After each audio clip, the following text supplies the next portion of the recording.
আজকের breaking news. বাংলাদেশের mafia king রাশেদকে তার গ্যাংয়ের কোলিডার তার সাথে বেইমানি করে হত্যা করেছে। যে মাফিয়া কিং কখনো মানুষের খারাপ চায়নি, অথচ সে আজ মৃত। গরিবদের মাফিয়া ছিল সে। বাংলাদেশের মাফিয়া কিংয়ের বাইরেও যে দেশগুলো রয়েছে, যেমন Pakistan, Thailand, Singapore, Malaysia, Dubai, Russia ইত্যাদি দেশের মাফিয়ারা বাংলাদেশে আসতে ভয় পেত। গোপনীয় তথ্যে থেকে একটি খবর পাওয়া যায় যে দ্য মাফিয়া কিংকে হত্যা করার পিছনে বাইরের দেশের কোনো এক মাফিয়ার হাত রয়েছে। এখন বাংলাদেশে আবার মাফিয়ারা মিলে সবার উপর অত্যাচার করবে, কিন্তু সবার মনে একটাই প্রশ্ন, যে মাফিয়া কিং তৈরি করলো তার ছেলে রাশেদকে সবাই চিনে। সে কতটা শক্তিশালী, আর সে আন্ডারওয়ার্ল্ডে রাজত্ব করে, তাকে কিভাবে মারলো? এই খবর পুরো দেশে ছড়াচ্ছে। রাশেদ মাফিয়া কিং ছিল, কিন্তু সে কখনো গরিব বা নিরপরাধ মানুষের উপর অত্যাচার করেনি। কিন্তু তার সহজ সরলতার সুযোগ নিয়ে তার পিছে ষড়যন্ত্র হয়, যা সে টের পায়নি। আর আজ তার লাশ পড়ে আছে। আজকের থেকে এই দেশ আমার, আমি রাজত্ব করব এই দেশে। কিন্তু রুদ্র যে আমাদের সাহায্য করেছে, তার কি হবে? আর তার সাথে আরও বাইরের দেশের মাফিয়ারা তো আছে। চিন্তা নেই, আমি সবার সাথে ডিল করে নেব। রুদ্রকে ঢাকা শহর দিয়ে দেব। সবাই আজকের থেকে আমার আন্ডারে কাজ করবে। এমন সময় নিশি দৌড়ে আসলো। বস বস, মহা বিপদ হয়ে গেছে, আমরা তো এবার শেষ। কি হয়েছে, এত হাঁপাচ্ছিস কেন? বস, আমাদের অনেক বড় ভুল হয়ে গেছে। দ্য মাফিয়া কিং রাশেদ নয়, বাদশাহ সেলিম খানের ছোট ছেলে, আর সেই আসল মাফিয়া কিং। নিশির কথা শুনে সবাই অবাক হয়েছে, সাথে সবাই ভয় পেতেও শুরু করেছে। আসলে সবাই এখন একটা মিটিং করছে। সেখানে সব শহরের বড় বড় ডন, মাফিয়া, গ্যাংস্টাররা রয়েছে। তুই কি বলছিস, তোর ধারণা আছে? রোকেয়া ডেভিডের গার্লফ্রেন্ড। আমি ঠিক বলছি ম্যাম। এই নিন সেলিম খানের বানানো উইল, যেটা কেউ চেঞ্জ করতে পারবে না। রোকেয়া উইল হাতে নিয়ে পড়া শুরু করলো। আমি সেলিম খান, আমি বাংলাদেশের মাফিয়া লর্ড। আমি এখন আর এই দায়িত্ব নিতে পারছি না। আমার 2 সন্তান আছে, বড় হলো রাশেদ আর ছোট হলো বাদশাহ। আমি বাদশাহকে পরবর্তী মাফিয়া কিং বানাতে চাই। রাশেদ বড় হলেও তেমন পারদর্শী নয়, আর বাদশাহ যেমন তার শক্তিতে যেমন তার শক্তি, তেমন তার চিন্তাভাবনা। এখন থেকে রাশেদ সামনে থেকে গ্যাং চালাবে, আর বাদশাহ পিছন থেকে পুরো গ্যাং কন্ট্রোল করবে। আমার এই উইল কেউ চেঞ্জ করতে পারবে না। যদি আমার এই 2 সন্তান মারা যায়, তাহলে মাফিয়া কিং একজন উপযুক্ত লিডার হতে পারবে। বাদশাহ দেশের বাইরে থেকে বিদেশে মাফিয়াদের কন্ট্রোল করবে। বাদশার চেহারা 3-4 জন বাদ দিয়ে কেউ দেখবে না। বাংলাদেশে এখন একজনই মাফিয়া কিং, আর সে হলো বাদশাহ দা মাফিয়া কিং। তার মানে রাশেদ মাফিয়া নয়, তার ছোট ভাই মাফিয়া কিং। রাশেদ যে ডেঞ্জারাস ছিল, তাহলে ভাবাই যায় না বাদশাহ কতটা ডেঞ্জারাস। সমস্যা নেই, ওকেও খতম করে দেব। বস, আমি এইমাত্র কানাডার ডনের মাধ্যমে জানতে পারছি দ্য মাফিয়া কিং কানাডায়, কিন্তু তার ভাইয়ের মৃত্যুর কারণে সে বাংলাদেশে আসবে। আর সে এটা বলেছে মাফিয়া কিং যেখানে যায় না কেন সেখানে ঝড় উঠিয়ে যায়। তার মতো হিংস্র আর কোনো মানুষ নেই। ও আই সি, পুরো দেশে খবর ছড়িয়ে দেওয়া সত্যটা। তোমার মাথা ঠিক আছে তো? সাধারণ জনগণ শুনলে তারা আর ভয় পাবে না। জনগণের কথা বাদ দাও, তুমি নিশ্চয়ই ভুলোনি যে বাদশাহ একজন মোস্ট ওয়ান্টেড ক্রিমিনাল। শুধু বাংলাদেশ নয়, বরং বিশ্বের প্রায় 50টি দেশ ওকে খুঁজছে। বাদশাহ এই দেশে আসলে হয়তো পুলিশ ওকে মারবে, না হলে আমি মারবো। কিন্তু কেউ তো ওকে আজ পর্যন্ত দেখেনি, তাহলে ওকে চিনবে কিভাবে? চিন্তা করো না, আমি যতটুকু জানি আসল মাফিয়া এই দেশে আসার সাথে সাথে কিছু একটা করবে। আর সে তো আসলেই ঝড় উঠবে। দেখি কি ঝড় ওঠায়। আমার কাছে পুরো টিম আছে। স্যার, আমাদের ইনফরমেশনের মতে কালকের মধ্যেই মাফিয়া কিং এখানে চলে আসবে। আর তাকে এই দেশে মাত্র 3জন লোক চেনে, কিন্তু তারা কারা তা আমরা জানি না। এমনকি আমাদের দলেরও হতে পারে। সমস্যা নেই, সবাইকে আস্তে আস্তে শেষ করব। সারা দেশে খবর ছড়িয়ে গেছে বাদশাই আসল মাফিয়া কিং, আর সেই দ্রুতই বাংলাদেশে আসবে। সবাই আজ পর্যন্ত মাফিয়া কিংয়ের হিংস্রতা সম্পর্কে যতটুকু জেনেছে, তার ভাইয়ের মৃত্যুতে আরও হিংস্র হবে, এটাই স্বাভাবিক। এয়ারপোর্ট, রেলওয়ে, হাইওয়ে, সদরঘাট, যেখান থেকে বাদশাহ এই দেশে আসার সম্ভাবনা রয়েছে, সব জায়গায় সিআইডি পুলিশ পাহারা দিছে, সাথে মাফিয়ার লোকেরাও আছে। কারণ বাদশাহ এই দেশে আসলে এই দেশের রক্তের বন্যা বইয়ে দিবে। কিন্তু হাস্যকর ব্যাপার হলো, বাদশাকে আজ পর্যন্ত কেউ দেখেনি, 3-4 জন ছাড়া। কিন্তু তারা কারা কেউ জানে না। অন্যদিকে কানাডায় জিসান, আমার নকল পাসপোর্ট রেডি হয়েছে? জি বস। আমি তোকে কতবার বলেছি তুই আমাকে নাম ধরে ডাকবি? আমি তোকে নিজের বন্ধু ভাবি। ওকে বাদশা, কিন্তু তুই যে দেশে যাচ্ছিস তোর জন্য তো বিপদ রাস্তার মোড়ে মোড়ে দাঁড়িয়ে আছে। বাদশা কোনো বিপদকে ভয় পায় না। বাদশা নিজেই বিপদের জন্য বিপদ। আমি একা যাব না, তুইও যাবি আমার সাথে। মনে নেই আব্বু মারা যাওয়ার আগে বলে গিয়েছিল তোকে আমার সাথে সবসময় থাকতে? তার কথা কি আমি অমান্য করতে পারি? রাশেদ ভাই আর আঙ্কেলকেই তো আমার পরিবারকে বাঁচিয়েছে। তোরা না থাকলে আজ আমি বেঁচেও থাকতাম না। তোরা সবার জন্য কত কিছু করছিলি, আর পরিণামে কি পেলে? ধোকা। আমি বুঝলাম না মানুষ এত নিচে কিভাবে নামতে পারে। তুই চিন্তা করিস না, একবার দেশে যাই, সবাইকে দেখে নিব। দেশবাসী এতদিন শুধু বাদশা দা মাফিয়া কিংয়ের হিংস্রতা সম্পর্কে শুনেছে, কিন্তু এখন সবাই এবার হিংস্রটাও দেখবে। আমি আসছি, তোরা তৈরি থাকিস। মাফিয়ার ক্রুরা তোদের আজরাইল আসছি। যে ভাইকে আমি আমার প্রাণের চেয়েও ভালোবাসতাম, তার লাশ পর্যন্ত দেখতে পাইনি। আমি আসছি তোদের মৃত্যুর পরোয়ানা নিয়ে। হা হা হা হা। এইদিকে তো দেশের অবস্থা খারাপ। যখন থেকে শুনেছে রাশেদ মাফিয়া কিং না, বরং বাদশা দা মাফিয়া কিং, তখন থেকেই দেশের সবাই আতঙ্কে আছে। কারণ বাদশা যে দেশে যায় সে দেশে কমপক্ষে হলেও 500-এর মতো লাশ পড়বে। সেটা মিনিস্টার থেকে সাধারণ মানুষ যে কেউ হতে পারে।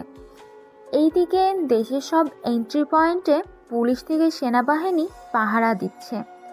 সবাই জানে বাদশা যদি একবার সিদ্ধান্ত নেয় যে সে দেশে আসবে, তাহলে তাকে কেউ আটকাতে পারবে না।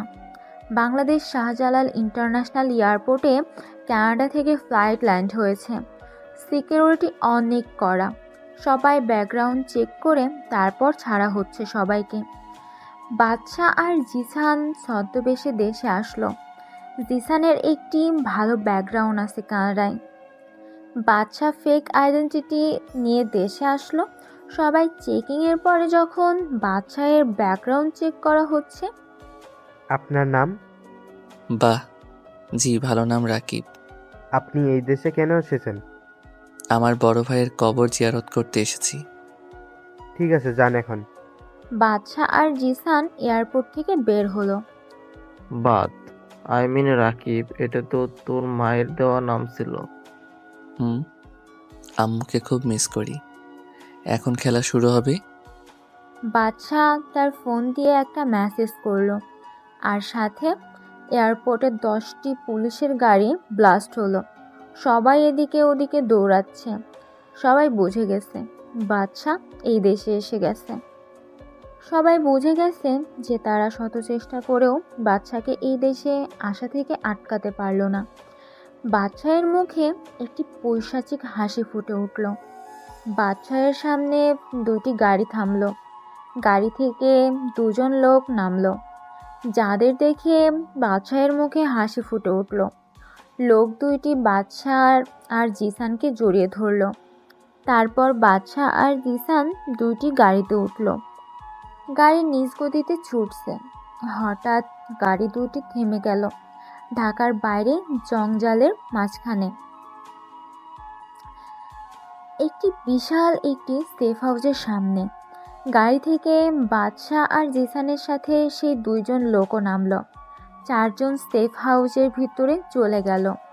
সেফ হাউসটা জঙ্গলের ভিতরে, তাই মাফিয়া স্ক্রু এই সেফ হাউসের ব্যাপারে জানে না।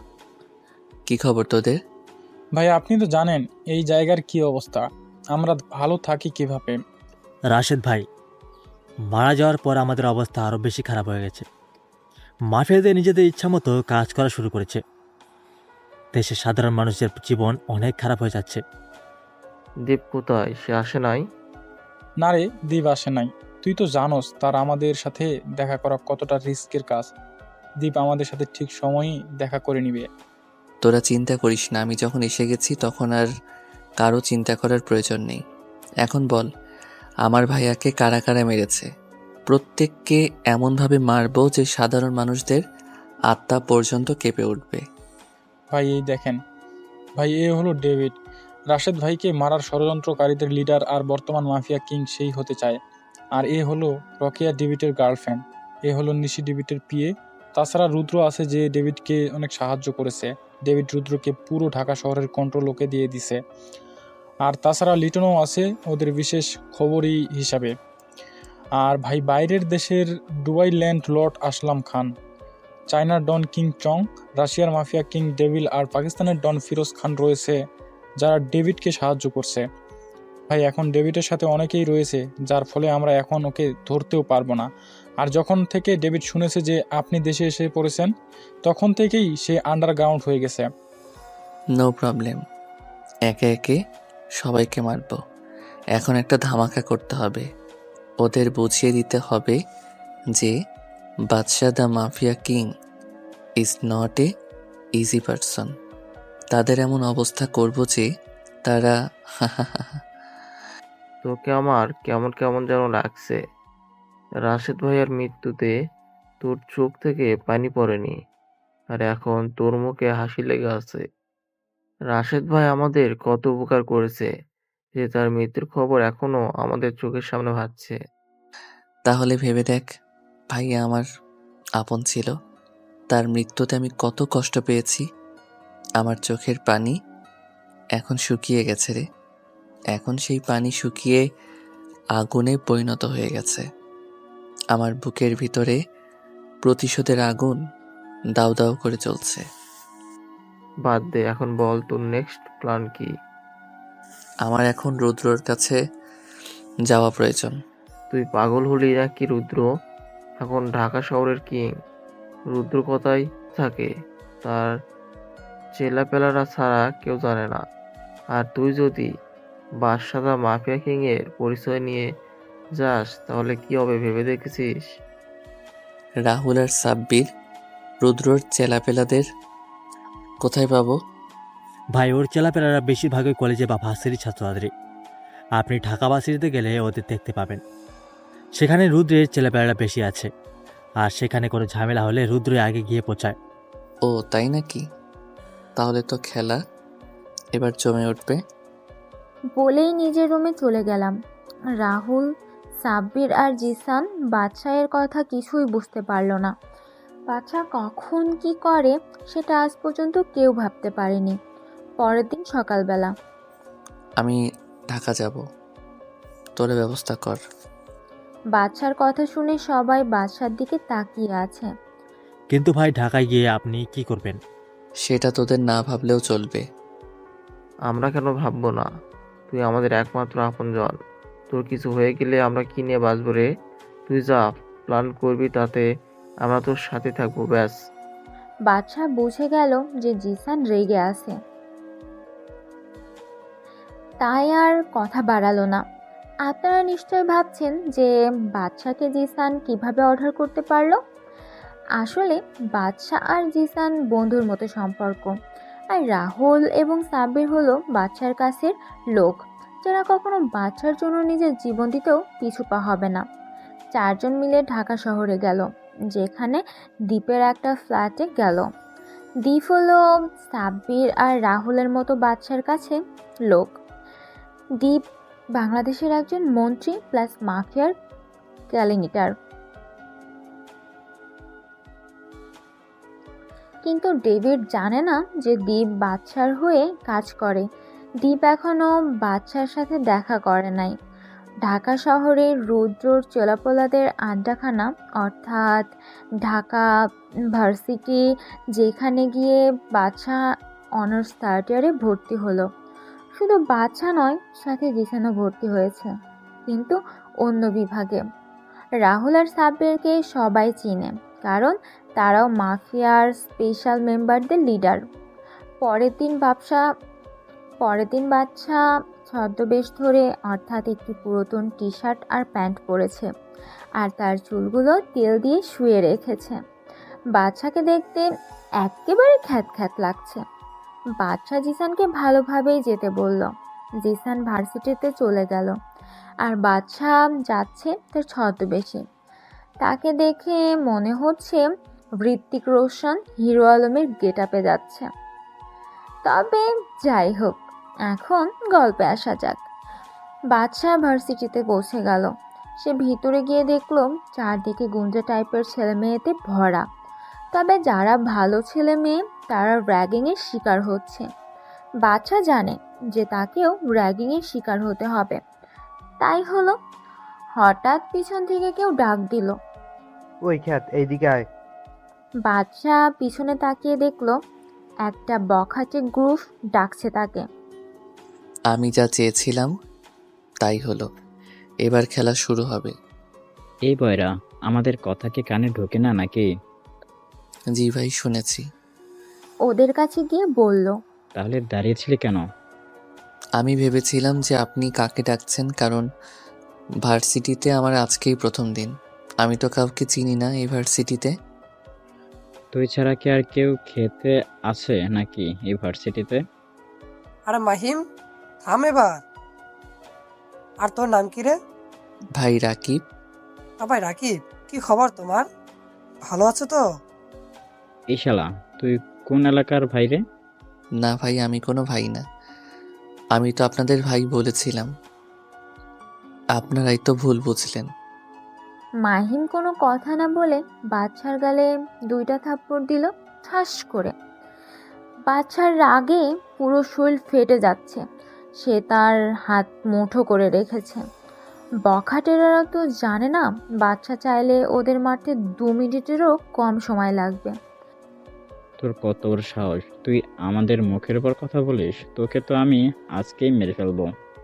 আরে দোস্ত, থাম এবার। আর তুই শোন, ওই যে একটা মেয়ে দেখতেছিস, সেই মেয়েটাকে গিয়ে চিঠিটা দিয়ে আসবি। একটা মেয়েকে আঙুল দেখিয়ে দিল। ভাই, এই চিঠিতে কি আছে? শোন, বেশি কথা বলবি না। এবার মাহিমের রাগ উঠে গেলে আমি ওকে থামাতে পারবো না। বাচ্চা আর কোনো কথা না বলে চিঠিটা হাতে নিয়ে মেয়েটার কাছে গেল। মেয়েটা দেখতে সুন্দরীদের কাতারেই পড়ে, কিন্তু বাচ্চার এসব বিষয়ে কোনো ফিলিংস নেই। আপু, এই কাগজটা নেন। কে তুমি? আর এই কাগজে কি আছে? আপনি দেখে নেন। মেয়েটি কাগজটি নিয়ে পুরো পড়ে রাগে ফুসফুস করছে, আর সাথে সাথে বাচ্চাকে ঠাস করে গালে থাপ্পড় বসিয়ে দিল। বাচ্চা এটা আশা করেনি যে এবারও তাকে থাপ্পড় খেতে হবে। বাচ্চা বুঝে গেল যে এই চিঠিতে এমন কিছু আছে যার কারণে মেয়েটি রেগে গেছে। শালা ফকিরের বাচ্চা, তোর সাহস কিভাবে হয় রে আমার সাথে রুম ডেট করার প্রস্তাব নিয়ে আসতে? বাচ্চা পিছন তাকিয়ে দেখলো বখাটেরা কেউ নেই, সবাই যে মিস্টার রিঞ্জিয়া হয়ে গেছে। আপু, আসলে আমি কিছুই করিনি। আমি র্যাগিংয়ের শিকার হয়েছি, আর এই কাগজে কি লেখা আছে আমি কিছুই জানতাম না। মিথ্যা কথা বলার জায়গা পাস না? আহা মিলি, ছাড় না।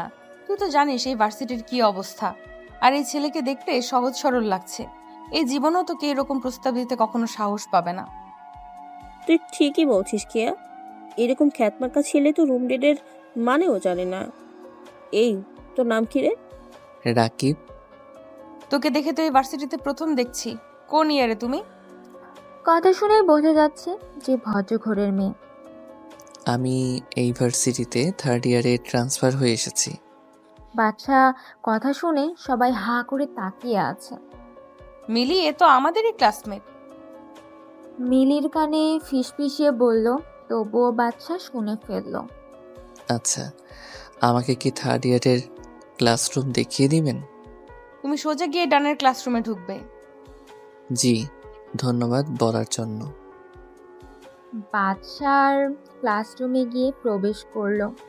ক্লাসের সবাই ওর দিকে হাঁ করে তাকিয়ে আছে, যেন ক্লাসরুমে কোনো ভূত ঢুকেছে। বাদশা একেবারে পিছনের বেঞ্চে গিয়ে বসলো।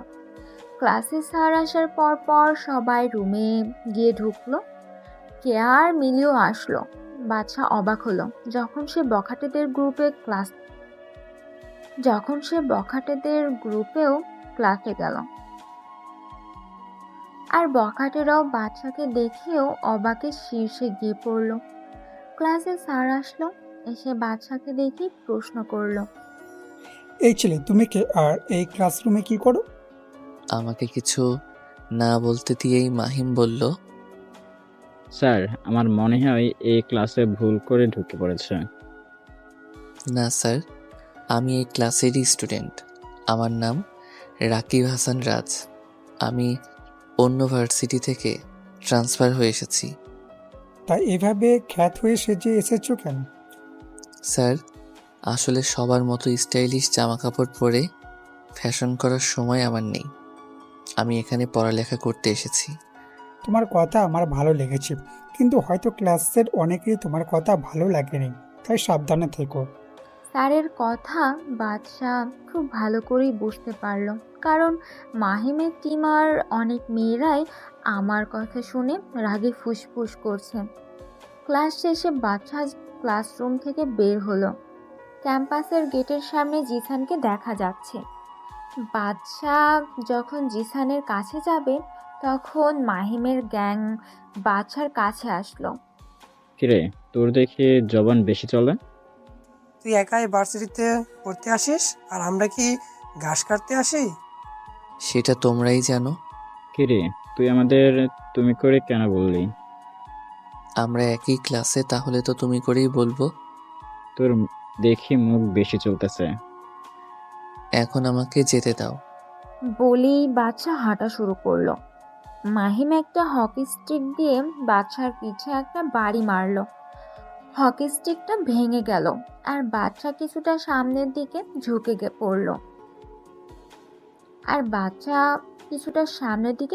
পড়ল।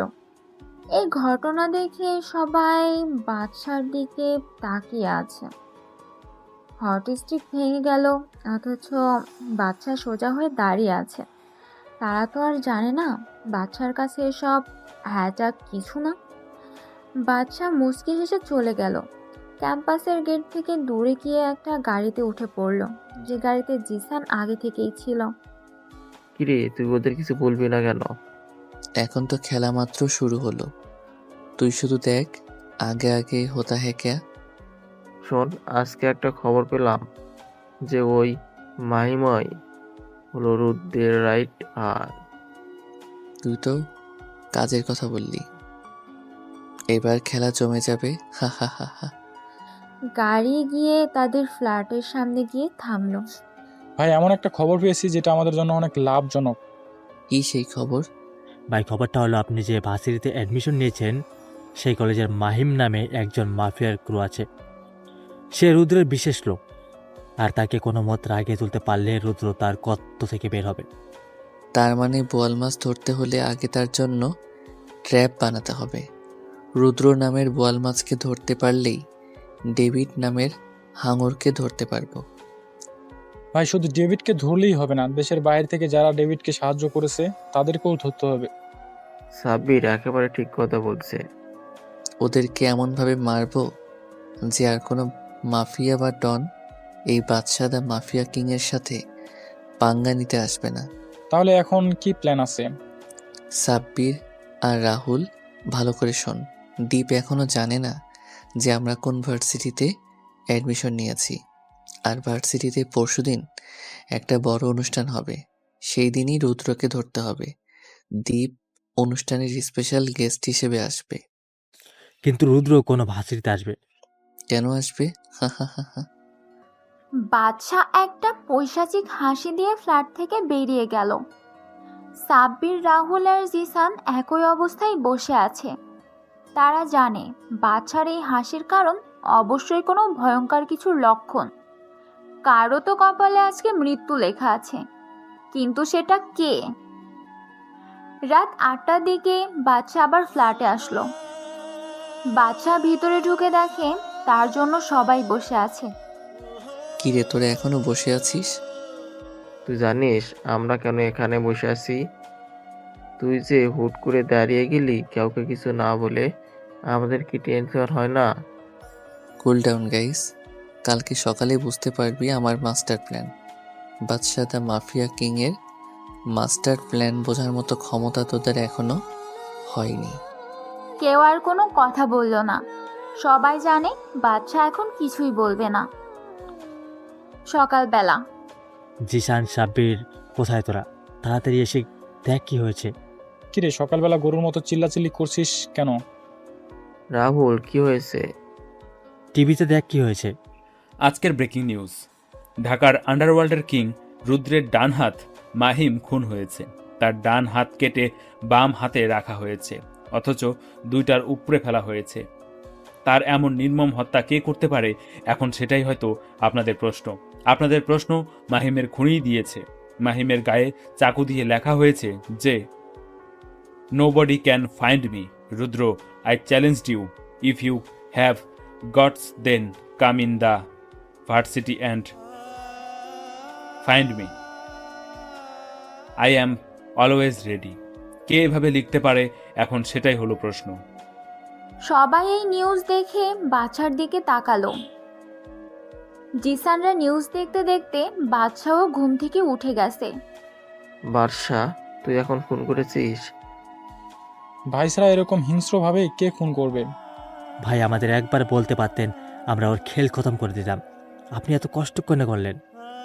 তোদের এতজনের প্রশ্ন দিতে পারবো না, কিন্তু একটা কথাই বলবো যে বাদশাস ডেথ গেম ইজ অন। আমার মনে হয় মাহিমের খুন বাদশাই করেছে। ভাই, আমি পুরোপুরি শিওর যে এই খুন বাদশাই করেছে, আর এবার আমাকে করবে। আহা রুদ্র, এত ভয় পাচ্ছ কেন? আমরা তো আছি নাকি? আর আমার মনে হয় না বাদশাহ এই ভুল করবে, কারণ যে মাহিমকে মেরেছে সে রুদ্রকে ওপেন চ্যালেঞ্জ করেছে যে ভার্সিটিতেই রুদ্র ওই খুনিকে খুঁজে পাবে। আর রুদ্রের হাতে যদি ওই খুনি পড়ে তাহলে কি আর সে বেঁচে ফিরতে পারবে? ম্যাম, আপনি মনে হয় ভুলে যাচ্ছেন যে বদমাইশকে কেউ আজ পর্যন্ত দেখেনি। তাহলে কিভাবে বুঝবেন যে বদমাইশ মাহিমের খুনি নাকি? কেউ দেখেনি বলে ভুল হবে। আমাদের সবাই জানার মতে মাত্র 3জন বাংলাদেশি মাফিয়া করিডোররাই ওকে দেখেছে। আর কানাডা ডনের কথা মতে বাদশার সাথে আরও একজন সঙ্গী আছে যে বাদশার ছায়ার সাথে মিশে থাকে, যার নাম জিসান। আগামীকাল তো ওই ভার্সিটিতে একটা অনুষ্ঠান হবে, সেখানে দীপ বিশেষ অতিথি হিসেবে থাকবে। দীপের যদি কোনো ক্ষতি করে দেয় সে, ওকেও তো আমাদের বাঁচাতে হবে। যতক্ষণ পর্যন্ত না জানতে পারছি যে কারা বাদশাকে সাহায্য করেছে, আমার কারোর উপর বিশ্বাস করতে পারছি না। তাহলে কি আমি কালকে যাব? তুই যাবি, আমার প্ল্যান মতো চলবি, তোর কোনো ক্ষতি হবে না। ওকে বস। অন্যদিকে জিসান, চল ভার্সিটিতে যাই। আজকে যাবে নাকি? কেন না যাওয়ার কি আছে? না, এমনি চল। জিসান ভার্সিটিতে চলে গেল আর বাদশা আবার গেল ঋত্বিক স্টাইলে হিরো আলমের ভার্সনে। আজকে ভার্সিটিতে সবাই অনেক আনন্দে, কারণ আজকে তাদের র্যাগিং করার মানুষ নেই। আবার যারা র্যাগিংয়ের সাথে যুক্ত ছিল তারা আজকে ভয়ের মধ্যে রয়েছে। বাদশা গিয়ে ক্যাম্পাসে ক্যান্টিনে গেল, কারণ ক্লাস শুরু হতে এখনো অনেক দেরি। আর আজকে ক্লাস শুরু হবে নাকি তারও শিওর নেই। এমন সময় ভার্সিটির ক্যান্টিনের ওয়েটার সজীব আসলো। কিছু লাগবে নাকি মামা?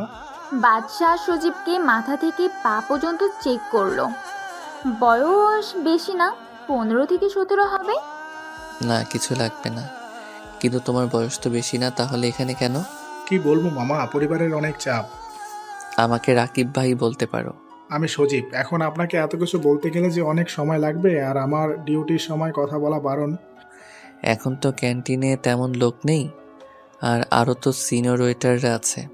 তোমার এই ক্যান্টিনের যত ক্ষতি হবে তা আমি দেব। এখন বসো এখানে।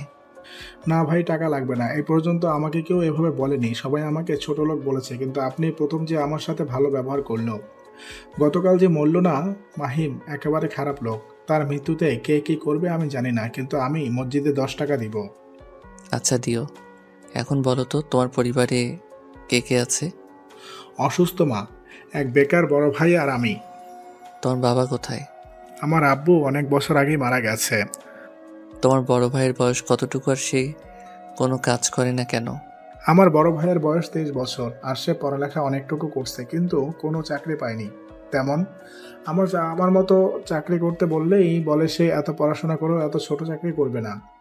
ও ঠিক আছে, তাহলে তোমার বড় ভাইকে এই অ্যাড্রেস পাঠিয়ে দিবে আর তার সকল সার্টিফিকেট নিয়ে যেতে বলবে। সেখানে গেলেই তার চাকরি হয়ে যাবে, তাই অ্যাড্রেসে পাঠাবে। আপনাকে কি বলে ধন্যবাদ দিব ভাইয়া, আমি এত বড় উপকার করলেন আমার। আরে বাদ দাও এইসব বিষয়, আমরা কথা বলছি। এমন সময় মিলি আর কে আসলো আমাদের কাছে। কিরে সজীব, এই খ্যাতের সাথে কি কথা বলস? না আপু, এমনি কথা বলছিলাম। তা কি কথা বলেছিলে? রাকিব ভাইয়া আমার পরিবারের কথা জিজ্ঞেস করছিল। ও জানো মিলি, আপু আর কে আপু, রাকিব ভাই আমার বড় ভাইয়ের চাকরির ব্যবস্থা করে দিয়েছে। বাদশাহ সজীবকে চোখের ইশারায় চলে যেতে বলল। কিরে খ্যাত, তোর তো নিজেরই ঠিক নেই, তুই আবার সজীবের চাকরির ব্যবস্থা কিভাবে করলি রে? তা আপনার না জানলেও হবে। তোর মুখ বেশি চলতেছে কিন্তু। আরে ছাড় না দোস্ত। তা রাকিব, তুমি কিভাবে সজীবের চাকরির ব্যবস্থা করলে? না মানে আমার এক আত্মীয় আছে যার একটা ছোট দোকানে লোক লাগবে, তাই সজীবের ভাইকে সেই ব্যাপারেই বলা হয়েছে। আর তেমন কিছু না। আমি এখন গেলাম। এই বলেই যখন উঠতে যাব, কে আমার হাত ধরে আবারও চেয়ারে বসিয়ে দিল। আরে কোথাও যাও আমাদের কথা না শুনে। আপনাদের মতো বড় লোকের সাথে আমার মতো গরিবের কি কথা? তুই কি জানিস যে মাহিম খুন হয়েছে?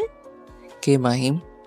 গতকাল যার সাথে তোর মারামারি হলো, আর যাকে গতকাল তুই হিংস্রভাবে খুন করেছিস। বাদশার এই কথা শুনে চেয়ার থেকে দাঁড়িয়ে গেল, কারণ গতকালে বাদশাই যে মাহিমকে মেরেছে তা তো এদের জানার কথা না। কি আবল তাবল বলতেছেন? আমি আবার খুন? হাসালেন। মিলি গতকাল তোমাকে দেখেছে যে তুমি মাহিমকে যখন খুন করে রাস্তায় ফেলে এসেছিলে। অসম্ভব, গতকাল তো আমি পুডি পড়েছিলাম, তাহলে এই মেয়ে আমার চেহারা কিভাবে দেখলো? আপনি কি সত্যি আমার চেহারা দেখেছেন? ভালো করে ভেবে দেখেন। আসলে গতকাল সেই খুনি হুডি পরা ছিল, তার চেহারা দেখতে পারিনি, কিন্তু তার চোখ, বডি ল্যাঙ্গুয়েজ একেবারে তোর মতোই দেখতে। তাহলে থাকেন, আমি গেলাম। আরে এত তাড়াতাড়ি কি আছে? আজকে তো ক্লাস হবে না, তাই বসো। আচ্ছা, তোমার কোনো ফ্রেন্ডস নেই ভার্সিটিতে? আমার মতো খ্যাতের আবার friends? Can we be friends? মানে আমার মতো খ্যাতের সাথে হুট করে বন্ধুত্ব কেন করবেন? দেখো, সেই দিনের ব্যাপারের জন্য সরি। আমি জানি সব করেছে মাহিমি। আজকে তোমার সাথে বন্ধুত্ব করতে এসেছি। হুট করে তুই থেকে তুমি, এখানে নিশ্চয়ই কোনো গন্ডগোল রয়েছে। আরে কোনো গন্ডগোল নেই, তোমাকে ভালো মনে হলো তাই ফ্রেন্ডশিপ করতে এসেছি। কেন, আমরা মেয়ে বলে কি ফ্রেন্ড হতে পারি না? না তেমন না। তাহলে আর কোনো কথা না, আজকে থেকে আমরা ফ্রেন্ডস। বাদশার দিকে হাত বাড়ালো। বাদশা কিছু একটা ভেবে হাত মিলিয়ে নিল। সেই সময় জিসান আসলো। রাকিব, কি করছিস সে জায়গায়? বাদশা জিসানকে চোখের ইশারায় বলে দিল চুপ থাকতে, কারণ জিসান আর বাদশা যে একে অপরকে চিনে এটা কেউ না জানতে পারে।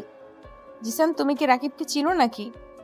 না, আসলে কালকের ঝামেলার পর রাকিবের সাথে রাস্তায় দেখা হয়, সেখানেই পরিচয়। ও তাই বলো?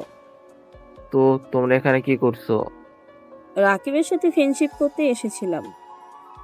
বাদশার দিকে জিসান আর চোখে তাকালো, কারণ বাদশা কোনোদিনও মেয়েদের সাথে মেশেনি।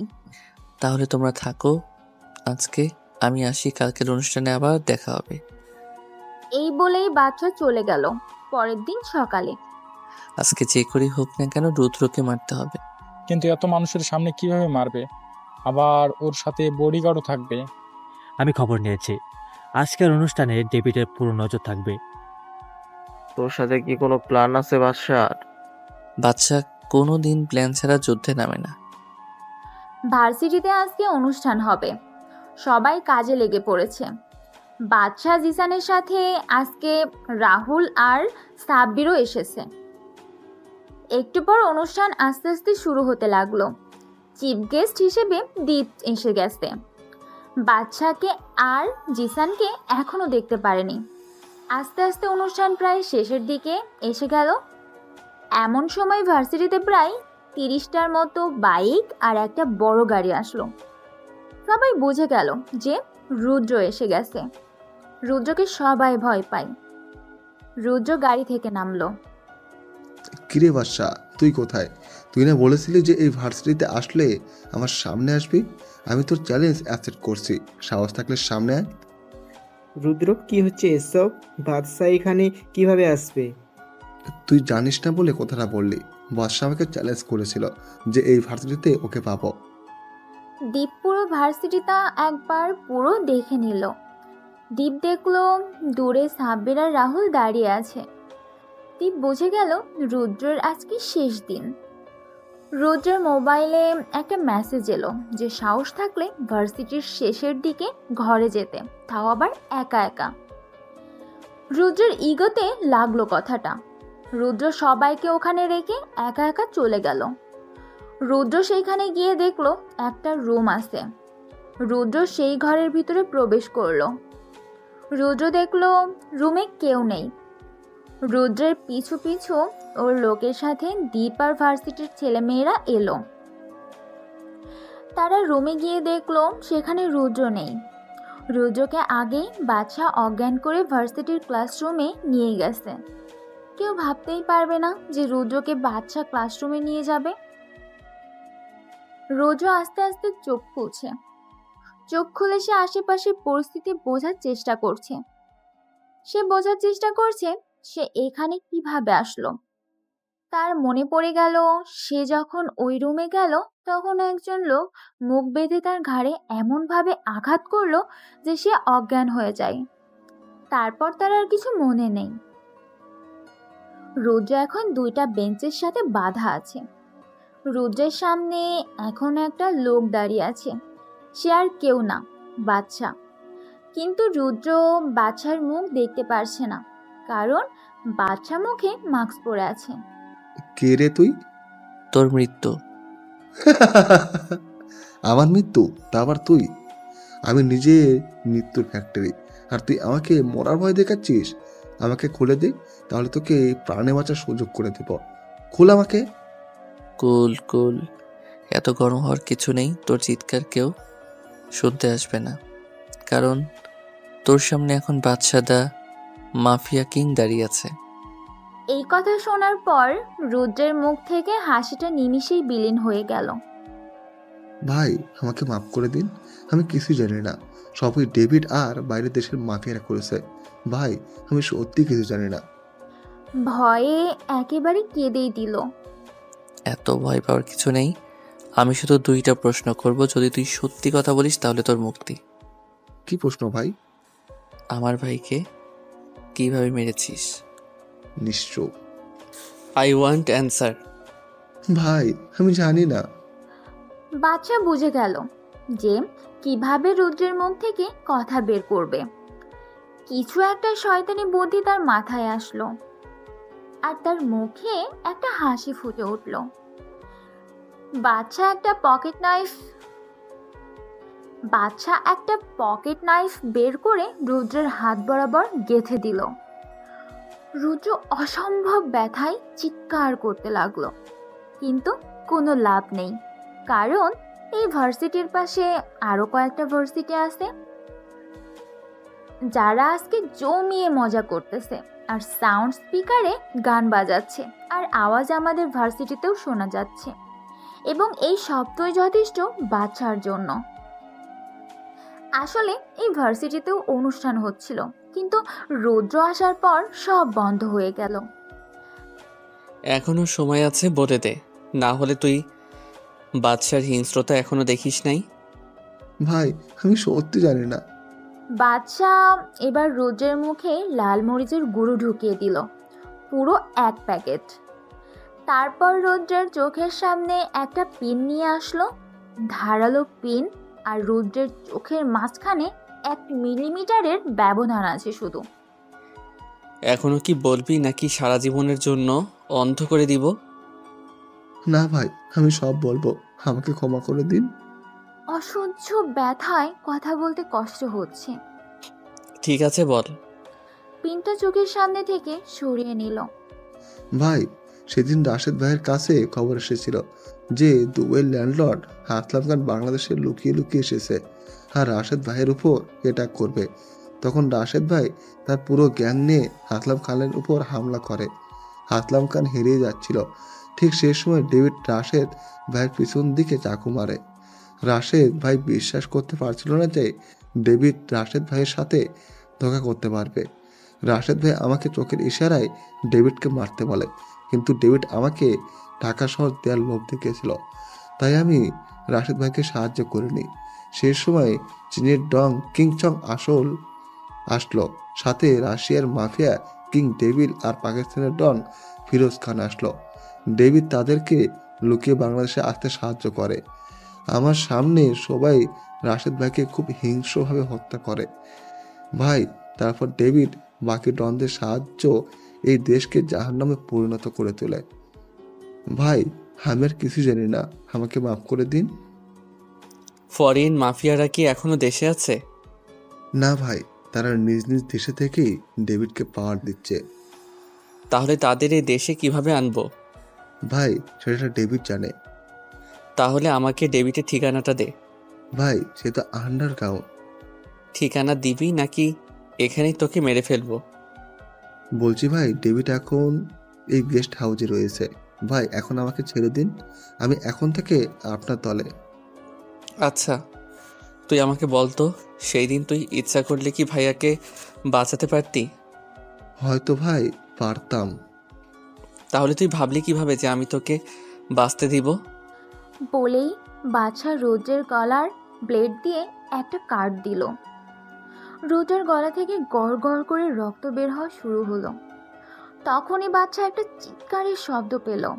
বাচ্চার পিছনে তাকিয়ে দেখলো কেয়া চিৎকার দিয়েছে। বাদশাকে এভাবে দেখলে যে কেউই ভয় পেয়ে যাবে। কেয়া রুম থেকে দৌড় দিল। বাচ্চা তার পিছনে দৌড়াতে লাগলো। কে আমার কথা শোনো। না, তুমি একটা খুনি। কেয়া দৌড়াতে দৌড়াতে একজনের সাথে ধাক্কা খেলো। আরেকটা কথা, বাচ্চা আর কেয়া ছিল ব্লিডিং এর টপ ফ্লোরে। কেয়া দেখলো তার সামনে তার বড় ভাই দাঁড়িয়ে আছে। ভাইয়া, আমাকে বাঁচাও, আমার পেছনে একটা খুনি আসতেছে। কোথায় সে? তুই আমার সাথে আয়। বলেই কেয়ার ভাই তার পকেট থেকে একটা রিভলভার বের করে সামনে হাঁটতে লাগলো। আর সে সময় বাদশার সামনে আসলো কেয়া আর কেয়ার ভাই। ভাইয়া, এইটাই সেই খুনি, আমাদের ক্লাসরুমে একজনকে খুন করে এসেছে, এখন আমাকেও মেরে ফেলবে। কেয়ার ভাই বাচ্চার দিকে রিভলভার তাক করলো, কিন্তু যখন বাচ্চার চেহারা দেখলো তখন কেয়ার ভাইয়ের হাত পা কাঁপা শুরু করলো, আর একসময় রিভলভার পড়ে গেল তার হাত থেকে। কেয়ার ভাই আর কেউ না, দীপ, যে বাচ্চার আসল পরিচয় জানে। দীপ বাচ্চার পায়ের সামনে শুয়ে পড়লো। ভাই, আমার বোনকে ক্ষমা করে দাও, সে তোমাকে চেনে না তাই এমন করেছে। আমি কেয়াকে মারবো না, আমি শুধু তাকে বোঝানোর জন্য তার পিছনে দৌড়াচ্ছিলাম। ভাইয়া, তুমি ওকে কেন ভয় পাচ্ছ? ডাইরেক্ট শুট করে দাও। চুপ কর তুই, বাঁচতে চাইলে তুই ক্ষমা চেয়ে নে। কেয়ার মাথায় কিছুই ঢুকছে না। সেই সময় তাদের কাছে জিসান, সাব্বির আর রাহুল আসলো। বাদশার কাজ কি শেষ হয়েছে? জিসান, তুমিও? জিসান একবার কেয়ার দিকে তাকিয়ে আবার বাচ্চার দিকে তাকালো। সাব্বির, রোদ্রের লাশ ক্লাসরুমে পড়ে রয়েছে, শাপলা চত্বরে ঝুলিয়ে দিবি। ওকে ভাই। কেয়া আর কোনো চাপ নিতে পারেনি, তাই কেয়া সেন্সলেস হয়ে যায়। হাইপার হওয়ার কিছুই নেই। কেয়া মাথায় এত প্রেশার নিতে পারেনি, তাই সেন্সলেস হয়ে গেছে। দীপ, তোর বোনকে বাসায় নিয়ে যা, আর তোরা আমার সাথে চল, ডেভিডের সাথে দেখা করে আসি। ডেভিড, তুই ওর ঠিকানা কোথায় পেলি? রুদ্রের থেকে সব জেনে নিয়েছি। আর দীপ, আজকে ফ্ল্যাটে দেখা করবি সন্ধ্যার দিকে। ওকে ভাই। এখন চল তোরা। তারপর বাদশাহ, জিসান, সাব্বির আর রাহুল গাড়িতে উঠে রুদ্রের বলা গোডাউনের দিকে রওনা দিল। সেখানে পৌঁছানোর পর কয়েকজন গার্ড দেখতে পেল। বাদশাহ গাড়ি গোডাউন থেকে অনেক দূরে পার্কিং করলো। তারপর সবাই আস্তে আস্তে গোডাউনের পিছনের দেয়াল টপকে ভিতরে গেল। সেখানে অনেক গার্ড ছিল, কিন্তু তাদের সাইলেন্সার বন্দুক দিয়ে মারা বাদশার কাছে কোনো ব্যাপারই না। আস্তে আস্তে সব গার্ডদের মেরে ফেলার পর একটা রুমের সামনে পৌঁছালো। ভিতরে কারো কথা বলার আওয়াজ শোনা যাচ্ছে। আজ শুনে তো মনে হচ্ছে ডেভিড তার গার্লফ্রেন্ড, ডেভিডের খাস চামচা লিটন আর ডেভিডের পিয়ে নিশি আছে। ও, তাহলে সবাই একসাথে আছে। আজকে সবার খেল খতম। রাহুল আর সাব্বির ভিতরে যা। ভাই আমরা যাব। চিন্তা করিস না, এই বাচ্চা থাকতে তোদের কেউ টাচ পর্যন্ত করতে পারবে না। তোরা শুধু ডেভিডকে এই কথাটা বলবি। ওকে ভাই। রাহুল আর সাব্বির রুমের ভিতরে গিয়ে ডেভিডের সামনে দাঁড়ালো। বাদশা আর জিসান দরজার কাছে লুকিয়ে আছে। কিরে, তোরা এখানে? তোদেরকে তো এই হাউস অ্যাওয়ার্ডের ব্যাপারটা বলিনি। তোরা কিভাবে এই জায়গায় আসলি? আসলে রুদ্র ভাই আমাদের আপনার ঠিকানা বলেছিল। তা রুদ্র কোথায়? রুদ্রকে তো আমি বাদশাকে মারতে পাঠিয়েছিলাম। আসলে রুদ্র ভাই আর বেঁচে নেই। কি? বাদশা ওকে মেরে ফেলেছে? তা তোরা কি এই খবরটা আমাকে দিতে আসলি? না ভাই, আমরা একজনকে আপনার সাথে দেখা করতে এসেছি। কে সে? আমি। কে রে তুই? বলেই বাদশা ডেভিডের দিকে বন্দুক তাক করে গুলি ছুড়ল, কিন্তু ডেভিড লিটনকে তার সামনে নিয়ে আসলো, তাই গুলিটা লিটনের লাগে। বাদশা যেহেতু দূরে ছিল, তাই বুলেট লিটনের শরীর ভেদ করতে পারেনি। নিশি আর রোকেয়া ফায়ারিং করা শুরু করে। আবার এদিকে বাদশা, জিসান, সাব্বির আর রাহুলও ফায়ারিং করা শুরু করে। যেহেতু বাদশা হুট করে হামলা করে, তাই ডেভিডটা কিছু করতে পারেনি। আর এইদিকে রোকেয়া গুলি লাগে আর সে নিচে পড়ে যায়। ডেভিড তাকে উঠানোর চেষ্টা করে, কিন্তু এদিকে বুলেটের তুফান চলছে, তাই রোকেয়াকে দেখে নিশি আর ডেভিড পিছনের দরজা দিয়ে বের হয়ে যায়। রাহুল আর সাব্বির ওদের পিছু নিতে গেলে বাদশা ওদের থামায়। কি হলো ভাই, আমাদের আটকালেন গেল? ডেভিডের পিছু করতে হবে না। কেন ভাই? ডেভিড তো পালিয়ে গেল। বাদশা জোরে জোরে হাসা শুরু করলো। সেটা কোনো সাধারণ হাসি ছিল না, বরং সেটা হলো পৈশাচিক হাসি ছিল। এই হাসির মানে বাদশার প্ল্যান কাজ করেছে। এখন শুধু খেলা হবে মৃত্যুর খেলা। তোর কথা তো আমি কিছু বুঝতে পারছি না। ডেভিড তো বেরিয়ে গেল। আমি চেয়েছি বলে যেতে পেরেছে। মানেটা কি? তোর মাথায় কি চলছে আমি কিছু বুঝতে পারছি না। বাচ্চার খেলায় বাচ্চা আর আল্লাহ তাআলা বাদে কেউ বুঝতে পারে না। ভাই তুই আমাদের বুঝে একটু বল। পরে বলবো, এখন রোকেয়াকে আমাদের সাথে নিয়ে আয়। সন্ধ্যায় দ্বীপের সাথে অনেক কথা আছে। আজকে এই সব প্ল্যান তোদের সাথে শেয়ার করব। সবই তো বুঝলাম, কিন্তু এই ডাইনিকে আমাদের সাথে নিয়ে যাব কেন? মাঝে মাঝে ডাইনিরাও অনেক কাজের। মানে? এখনই সব মানে বুঝলে কি হবে? সন্ধ্যায় সবকিছু বলবো। আর এই রোকেয়াকে আমাদের সাথে নিয়ে আয়, এর চিকিৎসা করতে হবে। রোকেয়া গুলি খেয়ে সেন্সলেস হয়ে গেছে। তারপর সবাই তাদের ফ্ল্যাটে পৌঁছে গেল। সন্ধ্যার দিকে দীপ ফ্ল্যাটের কাছে আসলো। আমাকে একবারও বললো না ভাই যে তোমরা সেই ভার্সিটিতে ভর্তি হয়েছো, তাহলে আমি সাহায্য করতে পারতাম। তোকে বললে তুইও ওদের মতো আমাকে আটকাতি। দেখ, এটা করে রিস্ক, ওটা করে রিস্ক। ও তাহলে এই ব্যাপার। তা রোকেয়ার কি অবস্থা করেছো? তাকে ডাক্তার দেখে গিয়েছে, গুলি বের করা হয়েছে। এখন ঘুমের ওষুধ দেওয়া হয়েছে, প্লাস বিছানার সাথে হাত পা বাঁধা আছে। কিন্তু আমরা কেন ওকে বাঁচিয়ে রেখেছি তাই তো বুঝতে পারছি না। আর কেনই বা ডেভিডকে এইভাবে পালিয়ে যেতে দিয়েছে। সব বলবো আজকে। আগে দীপ বল, কেয়া কি এখন ঠিক আছে? এখন ঠিক আছে। আমি ওকে সব বলে দিয়েছি, আপনার ব্যাপারে, আমার ব্যাপারে। Are you out of mind Deep? তুই কি জানিস তুই কি করলি? এর ফলে আমরা কত বড় বিপদে পড়বো তুই ভাবতেও পারবি না। এখন যদি কেয়া কাউকে কিছু বলে দেয়? আমি কাউকে কিচ্ছু বলবো না। দরজার আড়াল থেকে বের হয়ে আসলো। তুই এখানে? তোমার পিছু নিয়ে এখানে এসেছি। কিন্তু কেন? তুই জানিস না বাদশা ভাই এসব পছন্দ করে না? এ তোমাদের কাছে বাদশা হতে পারে, কিন্তু আমার কাছে আমার বন্ধু রাকিব। কেয়া তুমি এখানে কেন এসেছো? চলে যাও এখান থেকে। আমি তো যাওয়ার জন্য এখানে আসিনি, আমি এসেছি তোমাকে সাহায্য করতে। মানেটা কি কিয়া? মানেটা হলো আমি বাদশাকে সাহায্য করতে চাই। তুই কিভাবে সাহায্য করবি? আমি কেন জানি না, কিন্তু আমি সাহায্য করতে চাই। বাসা, তুই কি চাস কে এখানে থাকবে কি না? কেয়া আমাদের সাহায্য করতে পারবে? ভাই কিন্তু কিভাবে? সেটা আস্তে আস্তে জানতে পারবি। ঠিক আছে, কিন্তু এখন বল তুই ডেভিডকে কেন যেতে দিলি? এটা তো আগে বল। বাদশা আর রুদ্রের মধ্যে যা যা কথা ছিল তা সব খুলে বলল। এসবের সাথে ফরেনিয়ার মাফিয়ার আছে, এটা তো আমরা অনেক আগে থেকেই জানি, কিন্তু এসবের সাথে ডেভিডকে যেতে দেওয়ার বিষয়টা আমি বুঝতে পারছি না। আমি ইচ্ছা করলে সেখানে ডেভিডকে মারতে পারতাম, কিন্তু আমি তা করিনি।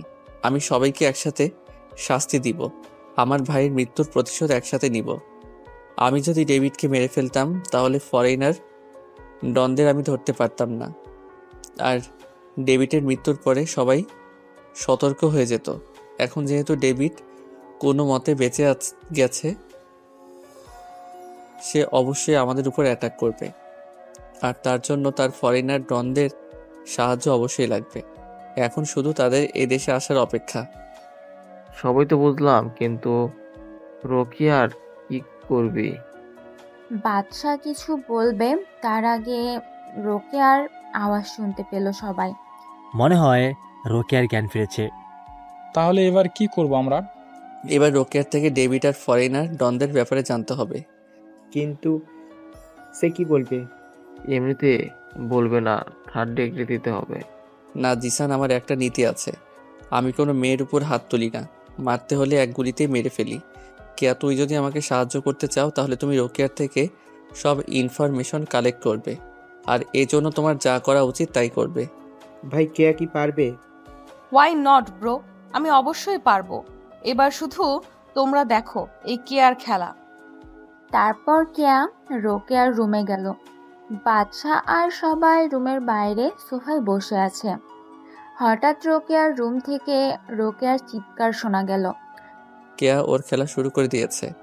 কিন্তু আমি একটা জিনিস বুঝলাম না, যে কিয়া তোকে খুন করতে দেখে যেভাবে ভয় পেয়েছিল, আর ওর চোখে তোর জন্য ঘৃণা দেখেছিলাম, আর সেই কিয়া তোকে সাহায্য করেছে। আমারও এক প্রশ্ন। আসলে ভাই কেয়া যদি জানতে যে তুমি বাদশাদা মাফিয়া কিং, তাহলে সে কখনোই তোমাকে দেখে ভয় পেত না। কেন, কেয়া কি আমাকে চিনে নাকি? জি ভাই। মানে? ভাই কেয়া আসলে তোমাকে ভালোবাসে। মানেটা কি? আমি সত্যি বলছি ভাই। কেয়া তো আমার নামও কখনো শুনিনি, তাহলে সে কিভাবে আমাকে ভালোবাসবে? ভাই সে আপনার নাম অনেক আগেই শুনেছিল। বাদশার নাম তো দেশে কেউ জানতো না, তাহলে কিয়া কোথা থেকে শুনবে? দেশের কেউ জানতো না, কিন্তু আমি তো জানতাম বাদশাদা কি মাফিয়া কিংয়ের কথা।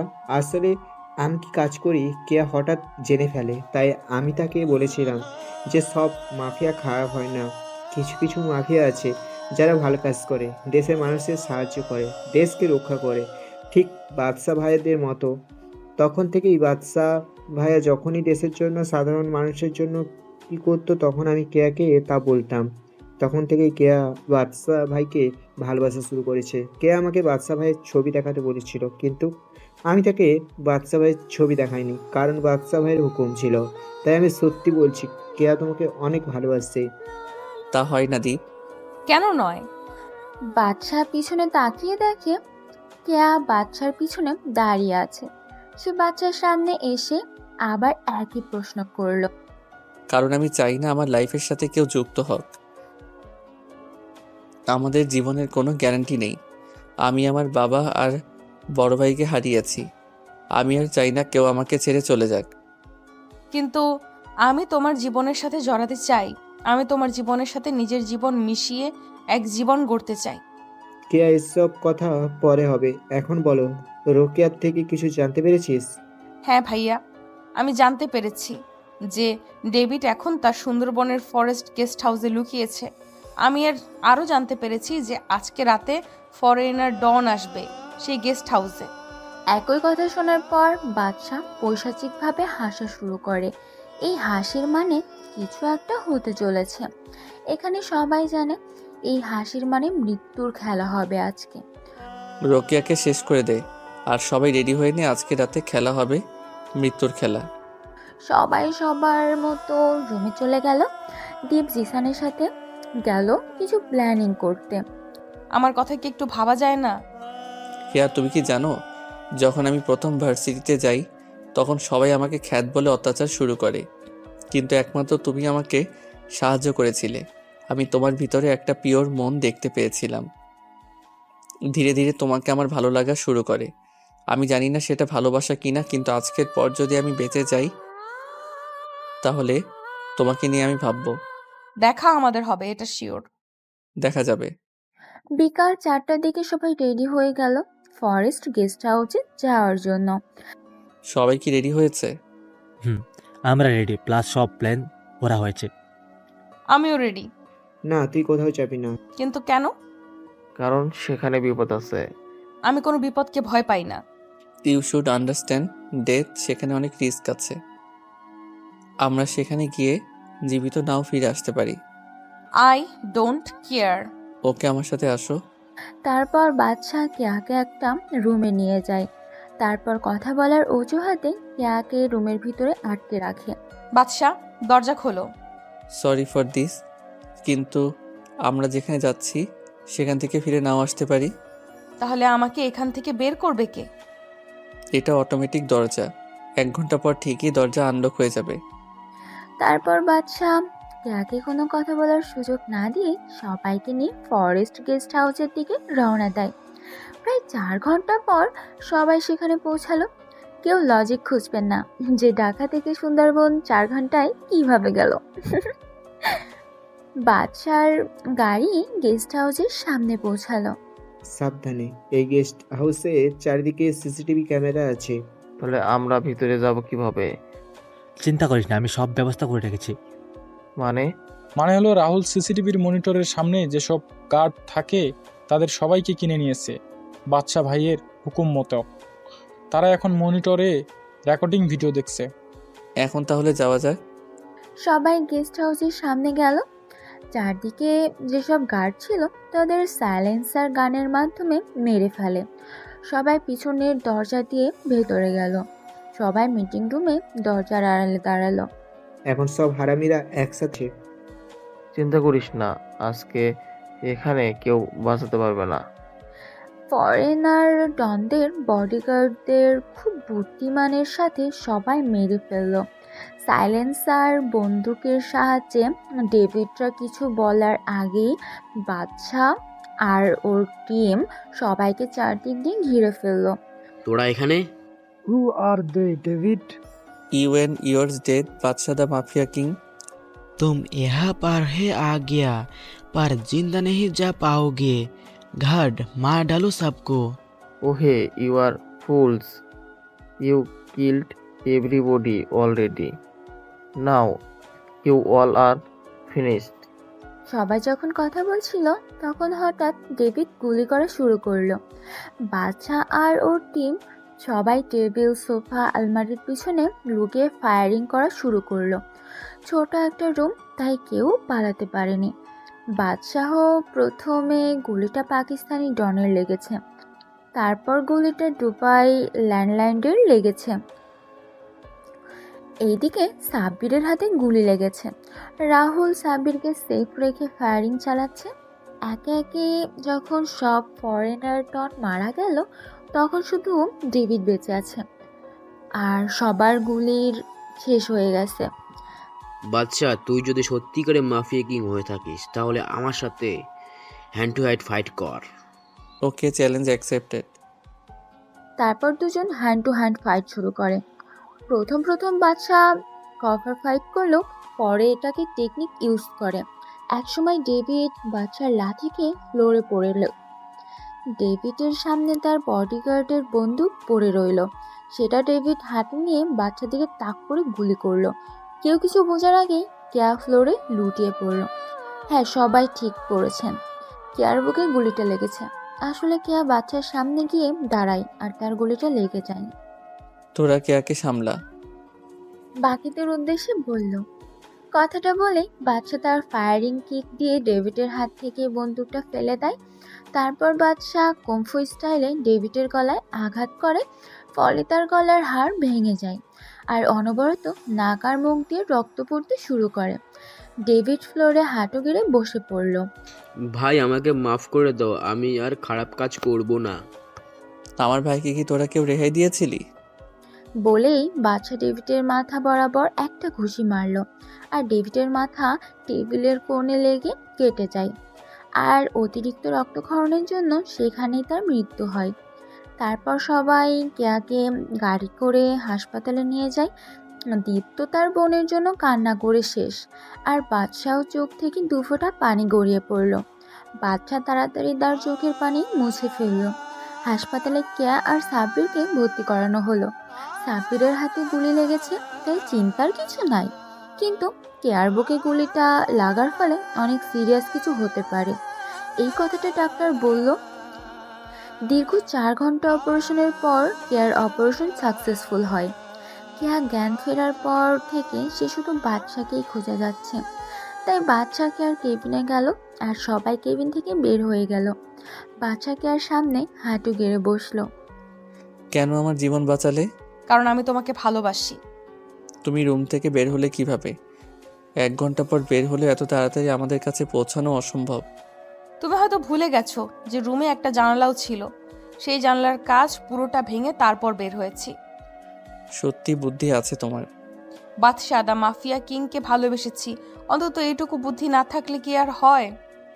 আমি বলেছিলাম যে সেখান থেকে যদি জীবিত ফিরে আসি তাহলে তোমার ব্যাপার নিয়ে ভাববো।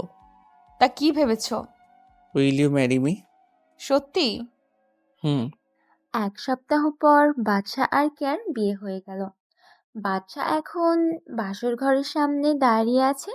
সে রুমের ভিতরে ঢুকে দেখে কেয়া বিছানায় বসে বসে মোবাইল টিপছে। বাদশা কত কিছু ভেবেছিল যে কেয়া তাকে দেখে পায়ে সালাম করবে, আর সে এখানে বসে বসে মোবাইল টিপছে। মোবাইলে কি করো? আমি যে রুমে এসেছি তা কি চোখে পড়েছে? কেন চোখে পড়বে না? আসলে আমি ফেসবুকে গল্পে পড়েছিলাম আমার প্রিয় লেখক রাকিব হাসান রাজের আইডিতে।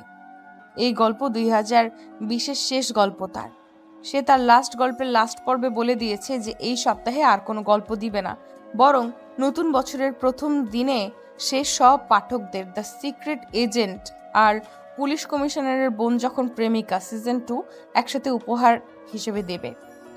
এই কয়েকদিনে তার অনেক কাজ আছে, প্লাস সে ইউটিউবে একটা নাটকের গল্পের স্ক্রিপ্ট নিয়ে কাজ করতেছে। তাই এই বছরে আর কয়েকটা দিন গল্প দিতে পারবে না। ও, এইসব ফালতু লেখকের গল্প ছাড়ো তো। আর জামাইকে যে সালাম করতে হয় তা কি তুমি জানো না? খবরদার, আমার প্রিয় লেখকের নামে কিছু বললে আজকে বাসরের কথা ভুলে যাও। এই রে, আমার বাবুটা মনে হয় রেগে গেছে। বাদশা গিয়ে তার বাবুর মানে কেয়ার রাগ ভাঙাতে ব্যস্ত। আর এইটুকুতেই গল্প শেষ করলাম।